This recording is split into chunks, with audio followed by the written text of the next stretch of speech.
as Todd mentioned, I've been doing this since 2015, and I've been presenting on the history of marijuana legalization and a lot of these issues, for a lot of this time. And it kind of struck me when I was preparing for this presentation, the wealth of knowledge that is out there, the wealth of resources. I've got a lot of fun content to show you today because there are so much content out there, because there are so many entities out there tracking and keeping data on the progress of the marijuana industry that 10 years ago didn't exist. It took me forever to research and find information on the things that I'm going to present to you today.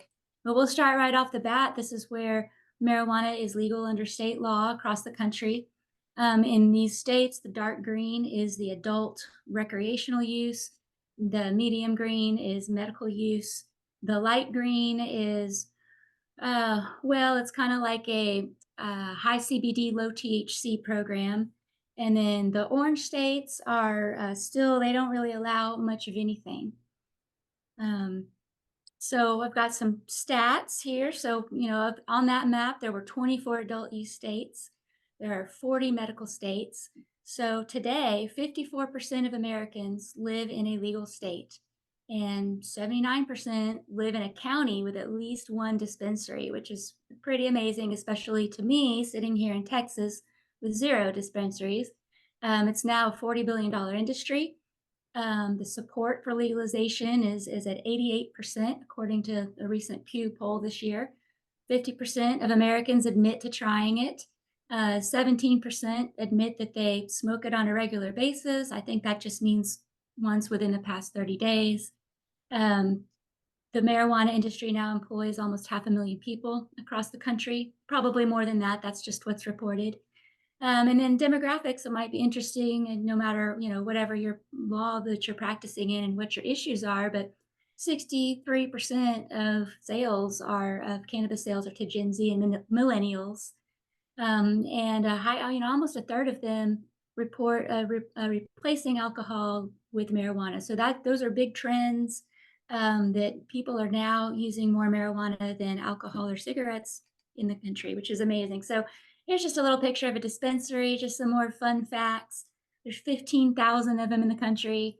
Most of them are in California. In California, most of them are in Los Angeles. But the most dispensaries per capita is Oklahoma. They have the most liberal, sort of free-flowing medical marijuana program, and there's 36 dispensaries for every 100,000 people. So it is literally on every corner there. Here's just a chart just showing over time how attitudes have changed from, 1969, only 12% of people approved of legalizing marijuana. This was from last year, it was 70%. So, actually, this is how many people are using it, whether they've tried it versus whether they have tried. And we've got our first question here, which is, do you live in a legal state? So, I guess I just need to X out of it. I'm sorry, this was coming up on my presentation as a question. So, and it was preventing me from moving forward. Okay, so this is the slide about the 70% of support. And now this year, okay, here's how that breaks down. Okay, so of that 88%, now in this year's poll, 32% think that should just be for medical, and the rest believe for all purposes. So that just kind of shows you. And then, for demographics, and this is going to lead to our next question, this shows you, the chart of who's using the most marijuana. Just kind of interesting over as a whole. The younger generation, they prefer the vape pens, kind of, I guess, same with the smoking, they're using those. And this is just another interesting chart showing the percentage by demographic. A lot of this is by age, these consumer patterns, but I just thought were interesting to show you that of people replacing on dry January, what they're replacing it with. This is just a projection of what we foresee the cannabis industry doing in the future. At the very beginning here, I remember back in 2015, and none of this chart existed. We just wondered, what would this be? Is this the dawning of a new industry? And then, when people travel to a state, they spend money on a hotel and to eat lunch and other things, if they're going somewhere to buy marijuana. And most of the marijuana fervor, I would say, is here in North America. As you can see, this is a map of what's going on around the world. There is research going on in South America and Europe. So that orange is where medical marijuana is allowed. Kind of an interesting fact, because in the United States, marijuana is federally illegal, Schedule 1 right now, illegal for any purpose. We can't trade it between states or with other countries, or we can't do anything. But other states don't have those limitations. So Canada, for example, is shipping marijuana products to Germany and Israel for research, and vice versa, and Colombia over to Spain. And so we're missing out on that international trade and that research. Research is also forbidden because of the current status of marijuana, which we're going to get to. So that was some of the fun stuff, some of that fun content I was talking about, all those charts that are now available out there. Those all came from FlowHub, for example, if you want to look that up yourself. It was all pretty much on one page. So marijuana used to be a medicine. Hemp was a crop that colonists were required to grow. Hemp is, for canvas and for building materials. It's a very strong, sturdy substance. And marijuana was like a patent medicine. There are a lot of reasons that could be a topic of another talk as to, why, there was a need to make this illegal, or thought to need to make it illegal. Might have something to do with the paper mills and steel, and, what hemp was a competitor to at the time. So the first attack on it was the Marijuana Tax Act in 1937, which really just made it such a headache with regulations and taxations that it just was impossible to really do business with marijuana anymore. It's much like the PACT Act, which was just enacted to make it such a headache to send vapes direct to consumer that it was too much of a headache for most people to do, because they're trying to eliminate minors being able to order smoking products through the mail. So it's like that. In 1970 was the enactment of the Controlled Substances Act. So we're going to skip ahead. That's what launched us onto where we are right now. So the Controlled Substances Act, that classifies drugs into five categories according to their potential for abuse, whether or not there is a medical use is accepted, and whether it can be used under supervision. So Schedule 1 drugs are considered illegal for any purpose. And so you see some examples of those are heroin, LSD, ecstasy, meth, PCP, peyote. Marijuana is in there. Schedule 2, cocaine, oxycontin, fentanyl, some of these things that are definitely killing people, but those are considered to be a lesser things that are highly addictive. We're going to get to this later, because the proposal that we're here to talk about today is moving marijuana to Schedule 3. So this is what the other schedules look like. We have Schedule 3, 4, and 5. So 3 has your ketamine, testosterone, Tylenol, codeine. These are things that you can maybe go get at a compounding pharmacy or direct from your provider, perhaps. Schedule 3 allows for that.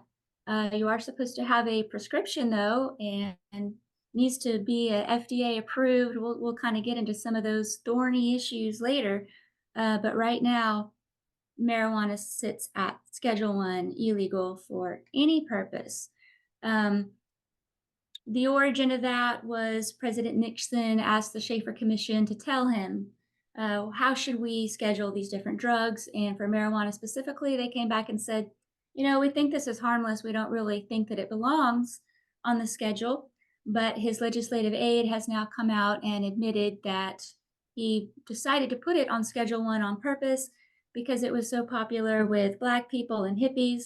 Therefore, he could lock them up on a regular basis, lock up their leaders, vilify them on the nightly news, and handicap them because they were critics of the war and critics of his policies at the time. So there it went, and there it stayed.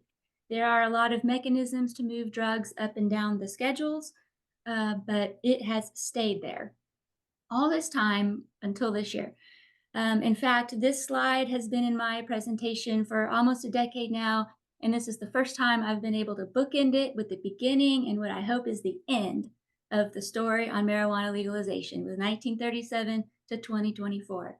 So at the same time of the Controlled Substances Act, NORML was founded, the National Organization for the Reform of Marijuana Laws. Their focus is more decriminalization. And so they and senators and governors and so forth, just about every few years since 1970, have been petitioning the DEA to deschedule marijuana. And I'll get to that in just a second. But in the meantime, leading up to all of these petitions, in the 1990s, the endocannabinoid system was discovered, which is kind of like an endocrine type system within your body with receptors, like opioid receptors, that the CBD acts as a key in your body. And that's how it seems to have this miraculous result on stopping seizures and helping with all kinds of things. So these medical and scientific discoveries were made in the 1990s, which led to states to start to legalize for medical purposes. And that was California was the first one in 1996. And then that continues all the way through the 2000s until we get to 2012. Colorado and Washington were the first two states to legalize for adult use, which began on January 1st, 2014. So 10 years ago is when we first began to have adult use. So as I mentioned, there have been attempts at rescheduling consistently over the past 50 plus years. A significant attempt was made in 2016 where the DEA's response was, well, we're not going to reschedule because there's no medically accepted use, despite there being about 30 medical states at the time, and there's a high potential for abuse. But we will start to allow you to research it. So a huge problem with marijuana being Schedule 1 is that no research is allowed because it's illegal for any purpose. So it's kind of like a chicken egg. The DEA was constantly able to say, well, we can't reschedule because there's no science, but we won't let you perform the science. In 2016, they said that they would, but then they never did. So after 5 years, they never took action on 33 applications to grow marijuana for research, to conduct research trials with it. So a lawsuit was filed to force them to take action on that application, which I filed an amicus brief in the Ninth Circuit, and that resulted in these research applications being granted, which has further allowed more research. And so now, fast forward, and I'll get to the part of the rescheduling where the DEA has to evaluate the medical use. And so now there is some medical support for rescheduling. So that's just some background of the fight that we've been under to get this legalized. Another one of the fights was the Farm Bill. I just wanted to touch on that because that affects every single state. Hemp is just another form of cannabis. Cannabis is hemp and marijuana. The only difference is the Delta 9 percentage. So if the Delta 9 is under 0.3% THC, it's considered hemp. If it's over that, it's considered marijuana. The plants are pretty similar. You can breed them to be higher or lower in THC and CBD. In 2014, there was a limited program that allowed states to experiment within their borders, and about 4 states took advantage of that pilot program. But it wasn't supposed to leave the states because hemp CBD was still considered marijuana. So in 2018, the Farm Bill was signed again, and this time it removed hemp from the definition of marijuana, making it federally legal. So that's why you're able to purchase cannabis products in any state if it was derived from hemp, and if it has a certificate of analysis, a test result that says that it's under that threshold, then it's supposed to be legal hemp. So that's caused a lot of other issues that we're not here to talk about today, but what we are here to talk about today is what's happened now. So in 2023, Health and Human Services Commission recommended to the DEA that it reevaluate marijuana scheduling. So it's been about a year doing that. And then this year, at the beginning of the year, the DEA announced that it would be publishing a proposed rule to move this to Schedule 3, which it did in May. Um, Now, who's been legalizing lately? These are just some states that have legalized since the pandemic. So these are some of the big ones, like New York, New Mexico is our neighbor. So, Texans don't have to drive all the way to Colorado now. Um, and this year, Florida is a really big one, and it's big in the news because President Trump or former president just came out and tweeted support for that. And we've got Pennsylvania, New Hampshire, these medical states, those are all those orange states on that map that have not been friendly to any sort of cannabis legalization, but they've got some things on tap. So we'll see what happens there. How are these states able to legalize, if it's federally illegal? Schedule 1, well, that's the 10th Amendment. However, the supremacy clause under that, the federal law is going to trump the state law. So that's why you could have marijuana be legal in Colorado, but it is still illegal because it is illegal at the federal level for all purposes as long as it's Schedule 1. So that's why it's so problematic. There are a lot of problems with it being Schedule 1. And even with a rescheduling, there are still going to be other laws that need to be passed to address the other issues that are present with this state federal illegality. So, a huge problem, for example, is anything involving banking laws, federal laws, RICO, Bank Secrecy Act, anti-money laundering laws. A lot of these things, marijuana companies are all cash businesses. They cannot use banks. They cannot partake of financial services such as credit card processing. It's hard to get insurance. There are a lot of business challenges that marijuana companies face because of this Schedule 1 illegality. So, what we're going to talk about later is how rescheduling is not going to do much to help all of these problems for businesses conducting business in this space. It's going to, it's helping things historically, but we're still going to need other legislation. So these are some efforts that have been put through over the years. We have the States Act, which is strengthening the 10th Amendment through entrusting the states. The MORE Act.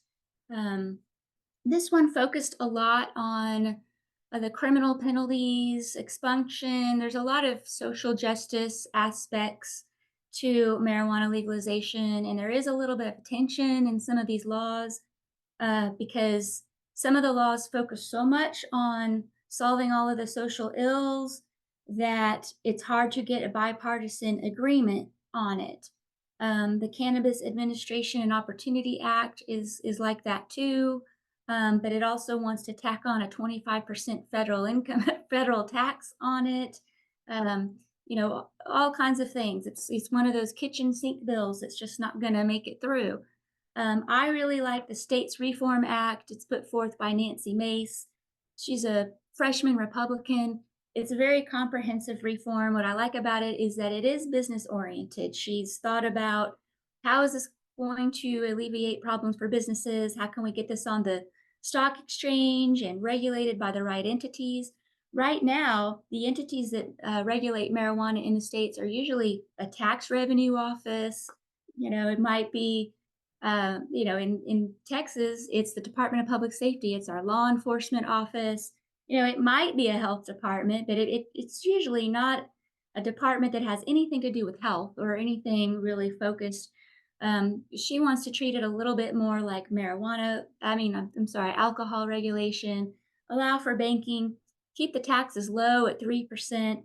Allow SBA loans, allow interstate commerce. So there's a lot of different takes on how we can bring marijuana legalization to life so that it is functional after it is rescheduled from a business perspective. And we'll just have to see.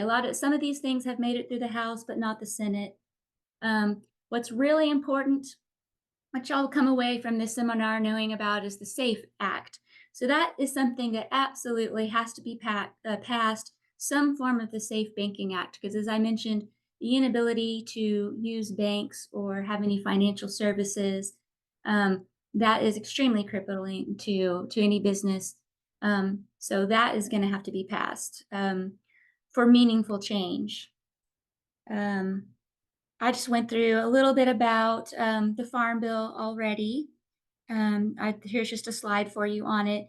One thing to know is that it's really unregulated. It's not heavily regulated by the states. It's not regulated by the FDA at all.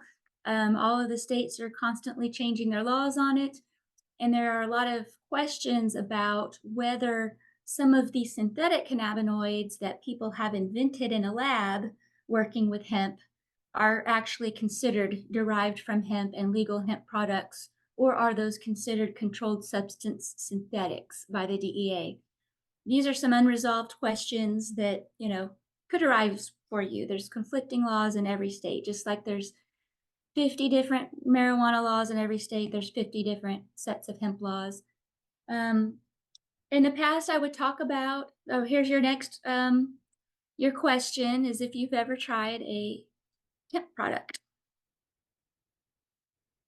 Um, in the past, I would talk about, what the presidents have done on marijuana because we're always wondering, what do the tea leaves say federally?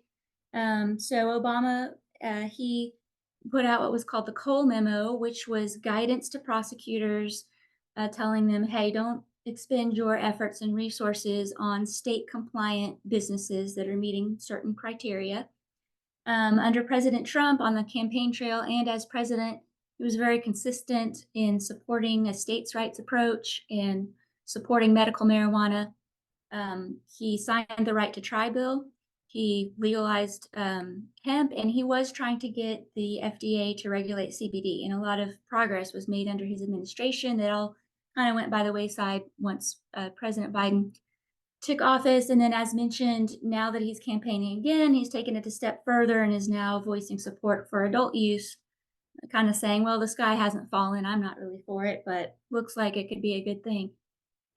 President Biden, under his administration, has really been terrible for marijuana, and that's usually what I talked about. But, not anymore. So now he has called for the rescheduling of it, which set this ball in motion. So this is what's historic. Here is the timeline on what's going on, what's happened there. So July 22nd was the deadline for public comment. Whenever you publish something in a state or federal register, there's a notice and comment period. So this is an administrative process. So they could have chose to reschedule through Congress or through an administrative order, but they really chose the long way around. It is the full-on administrative process, all of the notice and public comment, procedure, consideration. There's going to be a hearing on December 2nd. That could take months. I doubt it's just going to be a single day hearing. There were 43,000 comments. Almost 93% were in favor, and almost 70% are in favor of descheduling. So let's talk about that for a little bit. Marijuana is kind of interesting in that it has a medical use, but it's also got a fun use. And it is now allowed in half the country without any kind of medical excuse or reason for why I want to use this product. But it is now being proposed to be shoehorned into a medical only regime where you are supposed to have a prescription for that. So we'll talk a little bit about, how problematic that is and, what is that going to look like. So a lot of folks feel like, hey, this should just not even be on the schedule at all. What's it doing on the schedule at all? Let's take it off. So there were a good deal of comments talking about that. Um, you know, I, I'm in agreement with that. I don't believe that it should be on the schedule unless it's some kind of a high potency type of, THC product. But I do think it's a good first step. Hey, getting it off of Schedule 1 is huge. So this process could take a long time because after that hearing, the ALJ is going to have to consider all those comments, write up a report. There'll have to be a final rule proposed and then published, and then that will have another 30 to 60 day period. So I would expect the spring as the earliest best case scenario And let's not forget that we've got Christmas and a presidential election and all kinds of things happening. So who knows what's going to happen there as to how long it will take.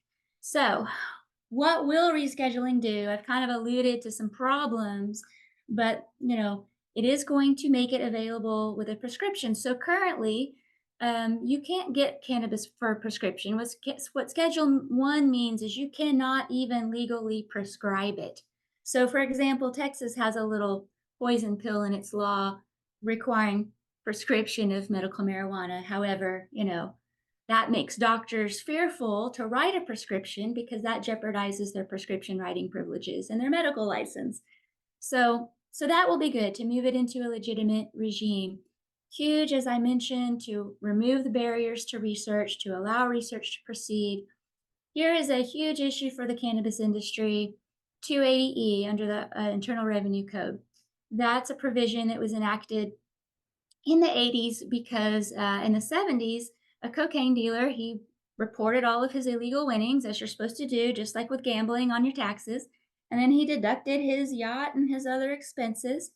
And, he fought that all the way up to the Supreme Court. And he won because he did what he was required to do under the tax code. So, of course, under Just Say No, they couldn't have that. So they enacted a provision saying that if you're doing business in a Schedule 1 or 2 substance, you cannot deduct your business expenses. So all of these marijuana companies in all of these states, even though they are raking in millions of dollars, they are on grocery store margins because they cannot deduct any of their expenses. They have to get really clever on the little things that they can. So the removal of that will be huge. Most of these marijuana companies are millions, hundreds of millions of dollars in debt to the IRS and to others.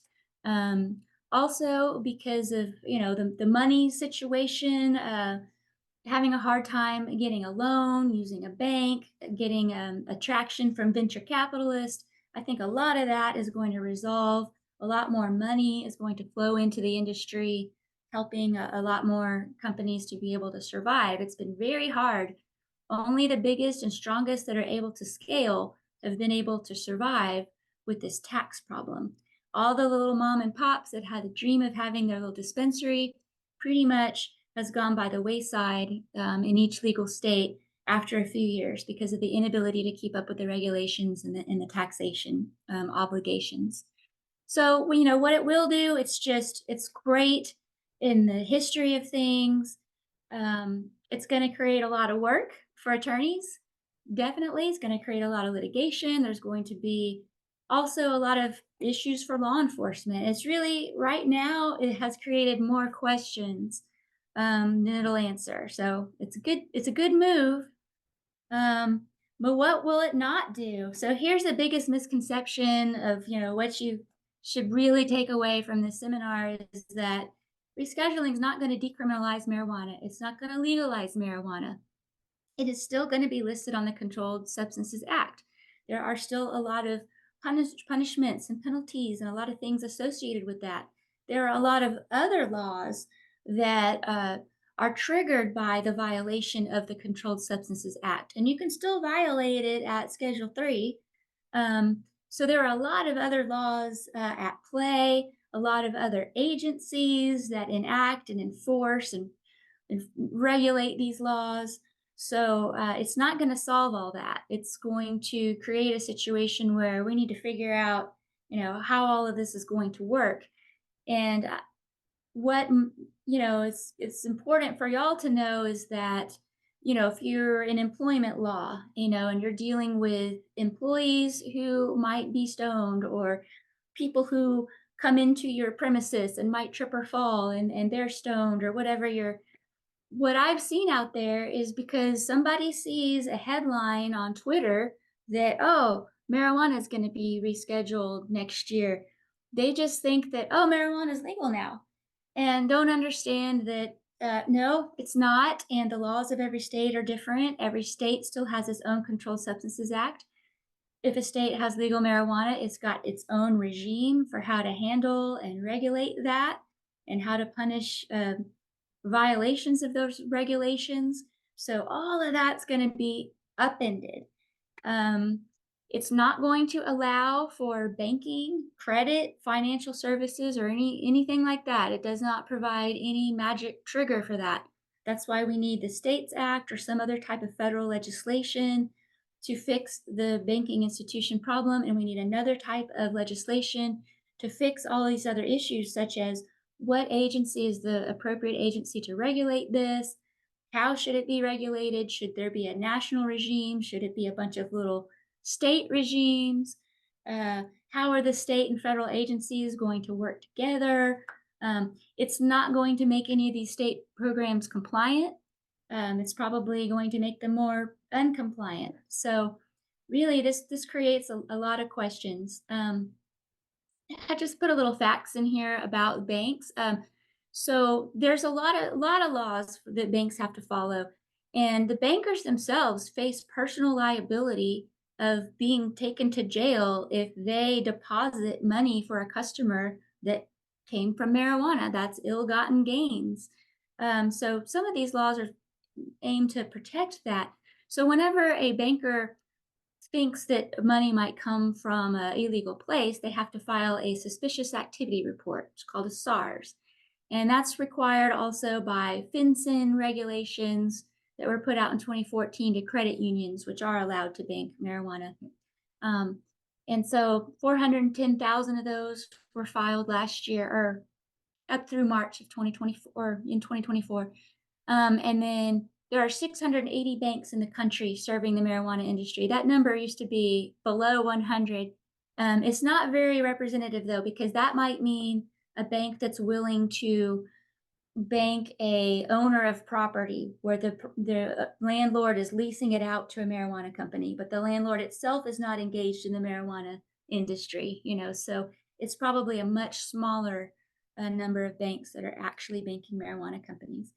So, as you've probably can tell, it's really creating more cans of worms and more uncertainties and more questions.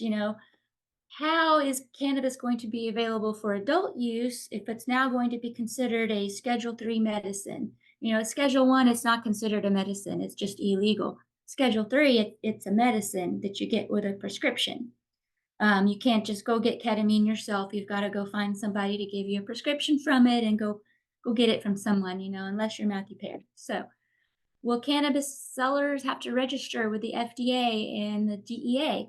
That's what a Schedule 3, um, you know, producer has to do. You have to register with the DEA to handle certain controlled substances. There's record keeping, there's destruction, there's all kinds of procedures and laws that you have to follow when you're handling controlled substances, and when you're dispensing them, and when you're storing them, and when you're manufacturing them and distributing them. So these are complex laws that the pharmaceutical companies are set up to satisfy, but not your average marijuana retailer, not at all set up to satisfy any of these regulations. So how is one going to overlay over the other? We don't know. A schedule, or these products, they should be approved by the FDA, but the FDA does not approve botanical things. Uh, will there be some kind of an exception there? Will a specific regulatory agency be created for this, since this is a unique plant? I mean, it's also, when I talk about marijuana and hemp, it's the only plant or the only product that just has the potential to go illegal on you, from point 3 to point 4. The THC in a plant or a product raises over time. So you could have a marijuana product on your shelf in October that's 0.2% THC, and then by July, it could have risen up to 0.4% THC, and then you're selling marijuana. So because of the peculiarities of this, maybe a special agency, should be created. What would those testing and standards be? Would they be state specific? Would it be across the country? Remember how I said anything to do with federal law, like you cannot get a trademark in cannabis right now. You would have to get a trademark on a t-shirt with your brand name, and then after rescheduling or legalization, run to the patent office and try to get that extended to your product category that you ingest. But how is that going to work? We're not sure. Will interstate commerce be allowed? Right now, you might hear of the same company, such as Curaleaf or Trulieve, that might be in 15 different states, but that's actually 15 different companies, and they are licensing their brand name and their technology to each of those states. And every state has to have its own grow facility, its own extraction facility, its own retail facilities, and so forth. So they have, 15 different manufacturing. That's really expensive. I don't think that's how they do it in tobacco, right? It's probably all grown in the Carolinas where it grows better and it's cheaper, and then it's shipped across the country. So in the future it might be like that. Maybe all marijuana is grown in Humboldt in North Carolina. Maybe it's all extracted in Houston. Maybe it's distributed out of Pueblo, Colorado. I mean, we don't know. What is a national market going to look like, and what are the business implications of that? Because these big companies, of course, are going to be able to save a lot of money if they have one efficient manufacturing facility rather than 15 really expensive ones. You can imagine it's probably a lot more expensive to grow marijuana in Manhattan than it is, the middle of Arizona. So there's all kinds of market dynamics that are going to change. Some other things about, employment law. Right now, marijuana use doesn't necessarily need to be accommodated because it's Schedule 1 illegal. If it's Schedule 3, if it's down like with Xanax, does that make it okay now? We don't really know. So, there's other financial issues. I kind of went over some of this. Um, as to what this legislation would do. Right now, the marijuana stocks, they're on the Canadian stock exchange. Maybe they can be on the United States stock exchange. Also, right now, banks can close down your account with no notice if they think that you have anything to do with marijuana. Some of this legislation seeks to prevent that.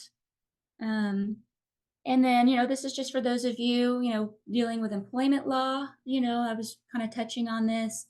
Um, you need to have certain drug policy in place, drug testing policies in place. These things are going to need to be changed with the change in schedule. The laws of every state are different. Another thing to know about the legalization of marijuana is that in the early days, like Colorado and Washington, the focus was just on let's get this legalized. It wasn't on now let's protect the patients who are consuming this from adverse employment discrimination. You know, that wasn't considered early on. But now, like New York, New Jersey even protects off-duty use of cannabis for law enforcement. So we've gone the other end of the spectrum, where states that are legalizing now, they're really thinking about all of the issues and they're trying to address a lot of them, including protecting patients. So there's a lot of issues to look at if marijuana is legal in your state, whether you practice law in it or whether just the fact that it's legal affects the businesses that you're giving advice to. Um, so anything that involves the federal government, federal law, federal funding, federal agencies, hospitals, anything like is going to be affected with the rescheduling.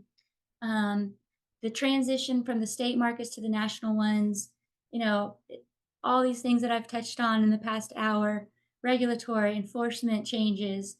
There's going to be new people coming into the industry.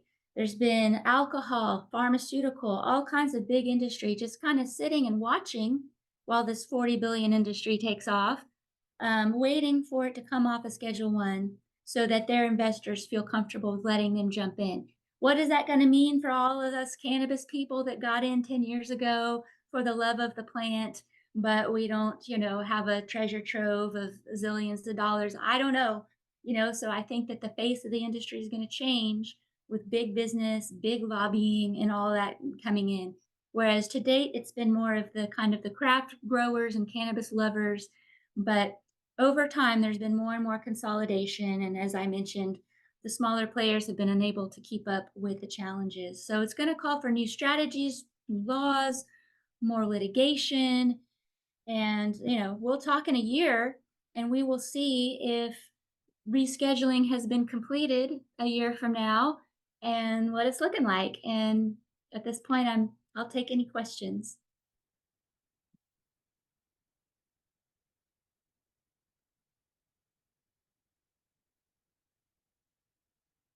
Okay, so Lisa, did we get any questions let me check the Q&A area. There's one in there.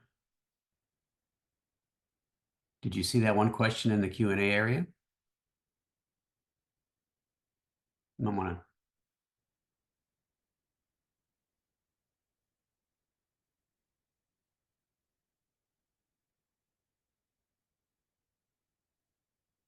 yes, no?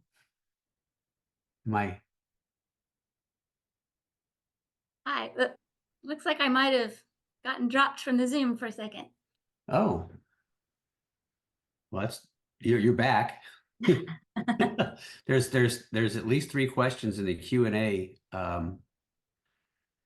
area of the webinar if you'd like. Now four, so you might, Okay. Okay, let me look at that. yeah, start scrolling through those and we'll close out the hour just answering whatever questions everybody has.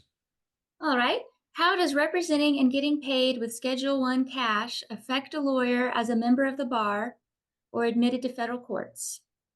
And cash in the aisle to, okay, good question. All right. So, when I got into this in 2015, medieval times, still illegal. When any state legalizes marijuana, what typically happens right away is the state bar will come out and say, you can't advise a marijuana business. That's aiding and abetting a crime. And then the state bar has to go appeal that and then get them to specifically issue a rule. And I've been working with the ABA to try to propose some model rules to create an exception to allow attorneys to represent these. So when I got into this, I wanted to help legalize cannabis in Texas. So I didn't really care what happened to me from a professional standpoint. So I was willing to kind of test the waters and see. And it is still highly illegal here in Texas, but yet I've not had any trouble taking money. I mean, some of my clients do pay me in cash. I've got to take that to the bank. My banker knows what I do. Um, my bank is not willing to bank a company that does business in hemp, but is willing to, so I talked to my bank about it first. You know, is this a problem for you? Are you willing to do this? So that would be the first thing that I would do is see, are you in a legal state? What has the state bar said about it? And then what does your bank say? Now, if you are at like a Chase or a Wells Fargo, Bank of America, those big federal banks, those are the ones that will not touch marijuana stuff. So the only banks that will be a credit union or a state chartered bank. So I use a state bank. My state bank is okay with it. So those are kind of the issues. You've just got to tread cautiously with it and ask the right questions. Will rescheduling allow banks to accept funds and loans? Nope.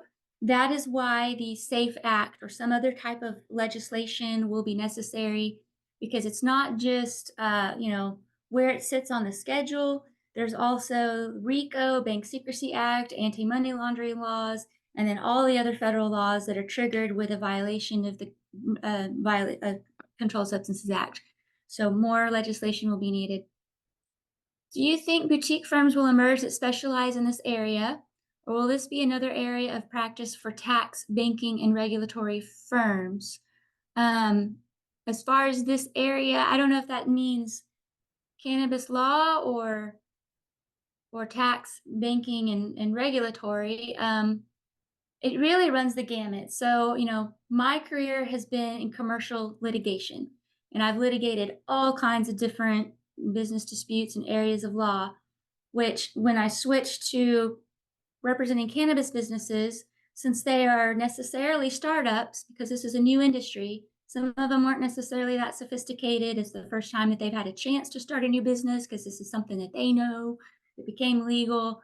I necessarily had to start giving a lot more general counsel advice, learn how to do the contracts. It's pretty easy to do the contracts because I spent my career litigating over broken ones. So I'm good about knowing like what needs to be in there. My point is my education and everything that I learned litigating so many different things has really equipped me well to advise clients right now on what they need to know, because they need to know so much about just how to do business in general, not just specifically. But when it comes to something like tax or securities, that's above my head. That's got to go to someone else. I have to refer that out, or a patent application, or just like if it is highly specialized, yeah. This is going to be a tax lawyer's dream, administrative lawyer's dream, because this is all administrative law. Um, any serious initiatives to change the IRS code provision? I'm not aware of that. I guess there could be. Um, let's see. Are there any agencies or regulatory systems that you think are likely to be adopted nationally, or that you would like to see on a national level post scheduling? You know what? I would like to see, if this were rescheduled and if it becomes legal federally on something that's normal, like not so. Right now, there's overkill on the restrictions and regulations around it, and the overkill I feel like has backfired, and that overkill has led to hemp, and hemp being available everywhere. So, and part of that has been, putting the wrong agencies in charge of things, like putting a tax or law enforcement agency in charge of a health program. So I think a lot of that's ridiculous. So I would like to see these things moved to agencies where they make more sense. So cannabis is just a plant. I would like to see that moved over to the USDA and just regulated like hops and barley. I think that's how the MACE Act seeks to have it treated. And then how it's regulated and distributed, maybe that's more along the lines of TTB, and enforcement by ATF. There's a lot of different national standards, some ASTM standards. There's a lot of different standards that, what I would like to personally see, and what my comment to the DEA was, let's just treat cannabis like codeine. Let's just regulate it by potency. If it is straight up codeine and it's high potency codeine, okay, well, let's say that that's a Schedule 3 thing that you have to get with a prescription from a provider. But if it's just a tiny bit of codeine mixed in with some Tylenol, like Robitussin cough syrup, well, let's just buy that over the counter. But regardless of where you buy it, or where in the country, where it is on the schedule, it's going to be tested the same. It's going to be the same quality of product. Just like when you buy, Excedrin in Florida, it's going to be the same as when you buy Excedrin in New Mexico.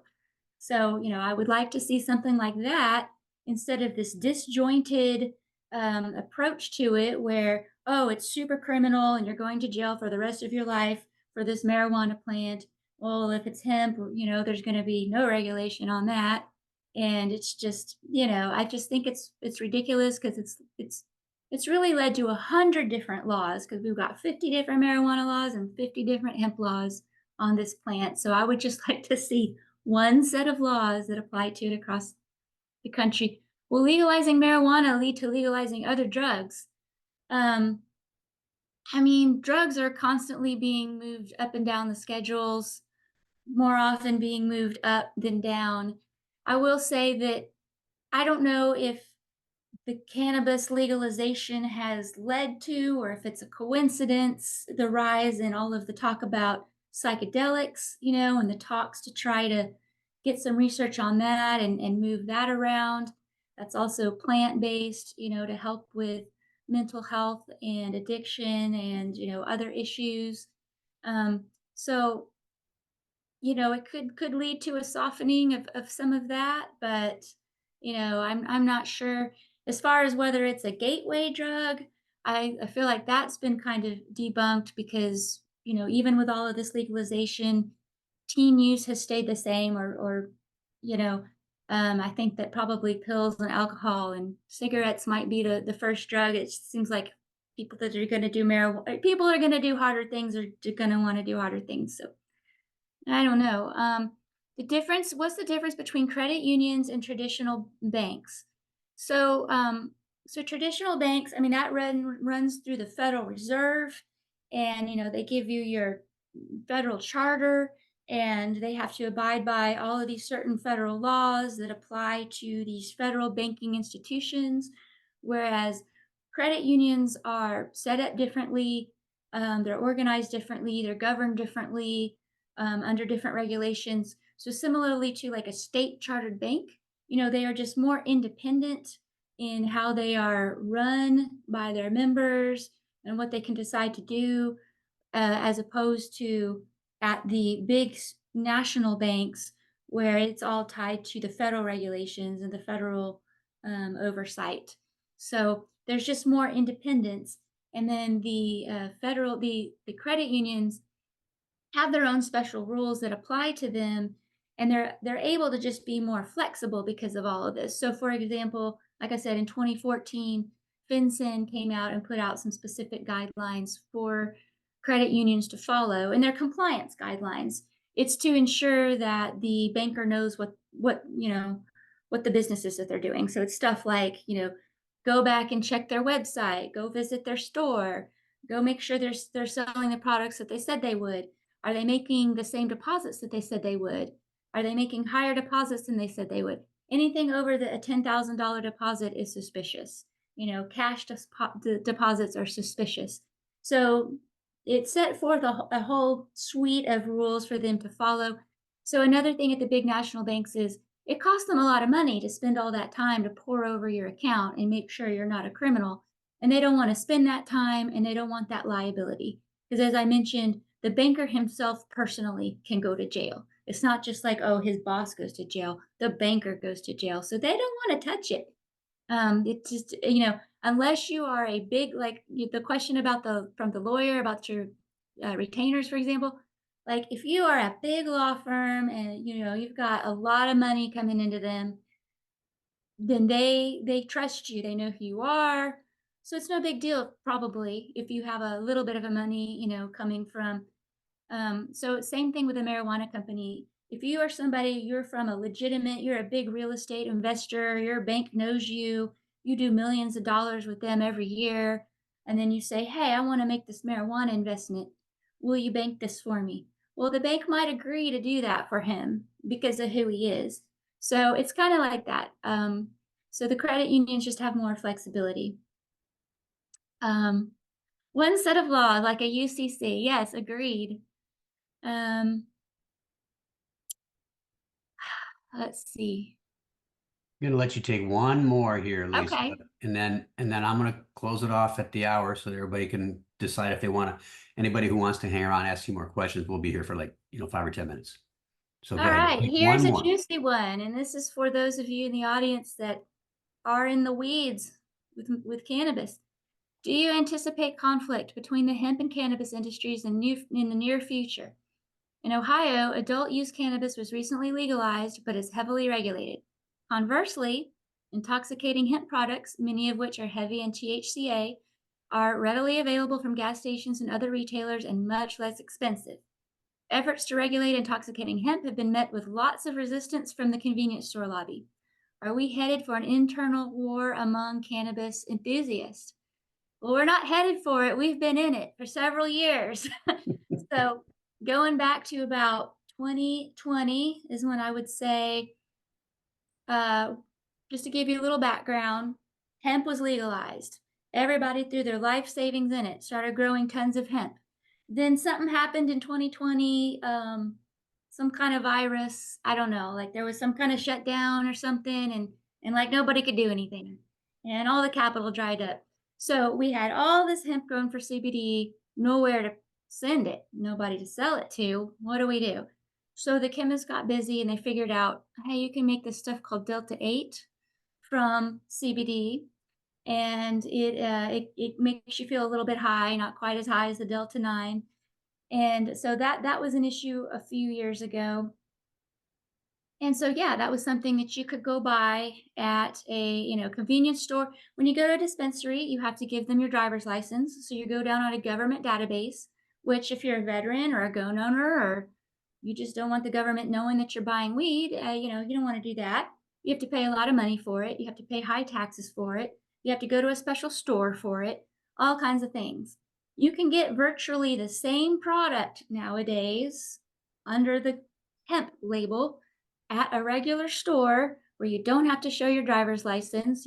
It's cheaper. It might even be better because the producer can spend more of his money developing his product instead of paying the government. So in Texas, for example, we have a very small medical marijuana program, and it is losing patients. Instead of gaining patients over time as we add conditions, we're losing them because we have a huge hemp market and people have figured out, well, why bother with all that rigmarole if I can just go buy the same thing, but better actually, from this store of my choice, or just online. They could just buy it online, of course. So, because of that, and marijuana companies, they have to spend millions and millions and millions of dollars to set up these facilities. In some states, you have to do what's called a vertical, where you have to grow it, extract it, distribute it, and sell it all yourself. So expensive. Regulations, taxes, can't deduct your expenses, all of these challenges, right? And they've spent all this money to be, the premier sellers in Colorado or Washington or California or what have you. Then here comes along hemp. So the marijuana lobbies several years ago started making hemp illegal in these various states. So you've got Colorado, California, a lot of the states with mature marijuana markets, they have knocked hemp out or they have tried to severely limit it. So, all of these different patchwork laws about hemp that you see across the country, some of them are because, oh, this is intoxicating, we should put a stop to this. But a lot of them are because the marijuana lobby made sure that hemp was knocked off the table. So that war is already going on. Some of the legislatures see that and they pit them against each other. Um, it's a shame. I'm hoping that, we can, it will come together. I mean, it's like it's these artificial market forces that were created by this artificial separation of the cannabis plant into marijuana that's tightly regulated this way and hemp that's not going to be regulated at all, that has kind of caused that. So I'm hoping that once that's broken down, that maybe we can come to a point where it is just cannabis by potency, high potency cannabis, lower potency cannabis, and then maybe the civil war around it will start to fall away. Well, So let's not we hope still for a have a civil long ways war. to go. So we'll see what happens there. No civil wars here. Okay, well, listen, hang on. I'm going to jump in real quick because we're a little past the hour. Let's stay here for a second to take some more questions. But for those of the folks that want to get on with their day and get the, have the survey pop up and everything, I'm going to go ahead and close this out from an official perspective. So anyway, great stuff, Lisa. I can't express our gratitude any greater. You provided great context to where the law was historically, where it stands today, and where it's headed in the future. Is terrific. We also want to extend a big thank you to everybody that decided to attend. Hope you found it a good use of your time. And again, for those of you who want to hang around, please do. We'll be around for a few more minutes taking questions. A couple of things. The survey will open in your browser after the event, after you sign off, or after we sign off. You can also scan in this QR code right here with your phone and get after it right now. You have to fill out the survey or fill out the phone attendee form to get the credit, CLE credit. The survey will be available post email for 72 hours or post webinar, I should say. And there's also in the survey links to register for our upcoming webinars. We've got a couple of good ones coming up. The Essential Skills, Business Skills, parts 3 and 4 are coming up with Colleen Byers. We've already been through parts 1 and 2. And we've got our 5th annual lawyer wellness webinar coming up here in December. There'll be more coming out to you around those things as well. All right, so code word number 1, as a reminder, was blazing. Code word number 2 was trails. And also, Lisa's got a couple of websites that if you're interested to learn more about her capabilities in this quickly changing market, it's www.pittman.legal. And then www.anodyneadr.com, right, Lisa? That's right. All right. There's a story behind that, but we just don't have time to tell it right now. So I'm going to go ahead and wish everybody who wants to move on a pleasant rest of the week. And for those who want to stay for a few minutes, we're here to take a couple more questions. All right. What do we got, Lisa, in the question department? Anything we missed? Let's see. Trademark protection. Trademark protection. Okay. Yeah, let's talk about that. So, there's like 35 different classes. So let's take we've got let's talk about hemp first of all, which is cannabis. Too. So the USPTO, first of all, for patents, it doesn't really matter the legality, but for trademarks, it does. So with cannabis being or marijuana being Schedule 1 illegal, you cannot get a trademark on your marijuana product that you consume. However, a strategy is you can go get it on apparel or smoking articles or something that's in one of these other classes. And then the thought is once there is federal legalization, and perhaps this means with Schedule 3, you can go in and try to get those trademarks extended to the class. So for in the hemp context, for example, also with CBD, they will not give trademarks on CBD products because when the Farm Bill was signed, the FDA came out and said, you cannot put CBD into food or beverages because we consider it to be a drug. And you can't put drug in food or beverages. So same thing for hemp, have to do the t-shirt or something. But if it's a topical, if it's a lotion or a cosmetic or something like that, you can get a trademark on that. So that is another strategy, is that if you have a topical, try to get a trademark in that class. So one issue is, so you also have state trademarks, right? So what can a marijuana company do right now to protect their trademarks? They can get their state trademarks and try to get trademarks in other classes. So that's all been going on for the past 10 years, people locking down their trademarks. So let's say that on April 20th, 2025, marijuana is rescheduled and you can now go get your trademark on your actual joints. Then what, so we're going to have a race for all those people that filed their trademarks on the other classes.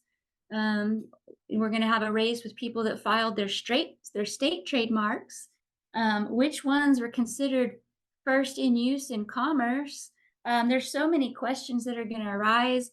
And while I can get you a trademark, it's not really my main practice area. So I couldn't really go into explain, what all those issues are going to look like and how they're going to unravel. But I think it's going to be a lot of work for intellectual property attorneys because there's going to be a lot of shoring up of, if you can imagine whatever good idea you came up with for your branding in Oregon in 2015, in 2023, somebody in New Jersey might have come up with that same name, So in 2025, is the guy in New Jersey going to get first dibs on that trademark, even though he came up with that name 8 years later than you, but you filed your state trademark first?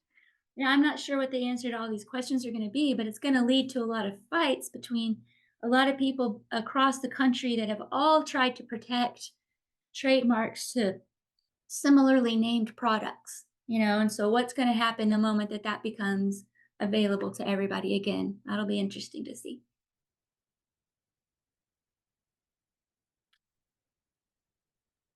See anything else up there you want to address before? See, what about the Department of Transportation drug testing? Well, okay, so that's a good question. It's because I've handled some of these issues where you've got someone who is using medical marijuana for a legitimate medical purpose that they were given a script for. And usually it'll be somebody who's never been in trouble at their employer. Maybe it's somebody who's worked there for 15, 20 years. I've had 3 cases on this. And One instance was they were employed by the Texas Department of Transportation, so a state agency. In the other two instances, one of them was employed by an oil and gas company, and the other one a trucking company. So both of those are industries that are all three of them, drug-free workplace, all of their policies, drug-free. They are not required to accommodate, you're using a Schedule I illegal substance. Um, so there were sort of thorny issues because in all three instances, these were legitimate, patients. This was not somebody who was using drugs and they just said, "Oh, I took a CBD gummy yesterday. That's what it was." I mean, these were real um, serious questions. So so that's going to implicate. I mean, some of the drug testing laws that I was referring to, like in newer states, it's not enough to just drug test somebody and if they're positive to fire them. In some states, they're passing laws where it's like drug test plus, where you have to observe some impairment along with the drug test that you did, and you have to have both things happen in order to be justified in firing them for their drug test. And of course, that also depends on whatever your employment procedures are and policies are, but it's very complicated questions on that. If I interpreted the question right, the question might have been aiming at something else. I'm not sure, but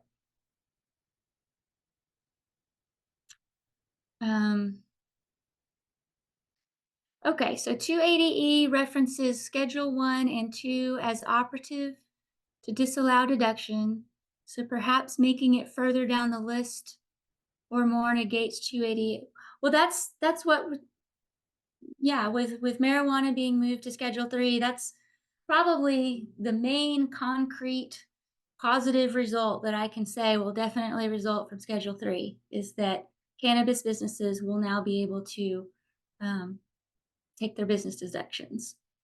A question will be, can they go back in time and retroactively? Probably not. But that's been a huge issue. In fact, as I mentioned, because it's so hard to get money, whether from an investor, from a bank, from a friend, and if you can get some money from a lender, it will be at a huge interest rate, like 15%. So some marijuana companies have found it cheaper to just use the money that they should have paid to the IRS. And so the penalties and interest that the IRS is charging right now is less than what they're paying to the hard money lenders. So it just can't be emphasized enough how important the 280E thing, and if we get banking legislation, will be to the industry to transform it from a business perspective.